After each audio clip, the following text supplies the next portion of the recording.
Hi guys, আসসালামু আলাইকুম। Welcome back to our mini blog channel. আজ আমি বানাবো বিফ কষা। তাই প্রথমে 1 কাপ মতো সর্ষের তেল, 2টো তেজপাতা এবং পেঁয়াজ কুচি নিয়ে ভালো করে নাড়িয়ে চাড়িয়ে পেঁয়াজটা হালকা ব্রাউন কালার হয়ে যাওয়ার পর দিয়ে দিলাম মাংস।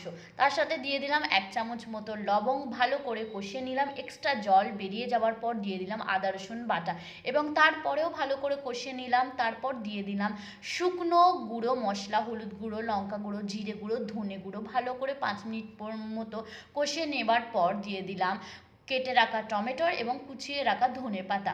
খুব সুন্দর করে আরও এক্সট্রা 10 মিনিট মতো কষিয়ে নেবার পর দিয়ে দিলাম 2 গ্লাস মতো জল। তারপর ঢাকা দিয়ে 5টা সিটি মারার পর রেডি হয়ে গিয়েছে আমাদের ঝাল ঝাল লাল লাল বিফ কষা। ভিডিওটি যদি ভালো লাগে ভিডিওটি লাইক এবং চ্যানেলটি সাবস্ক্রাইব করে দিও। Thank you for watching.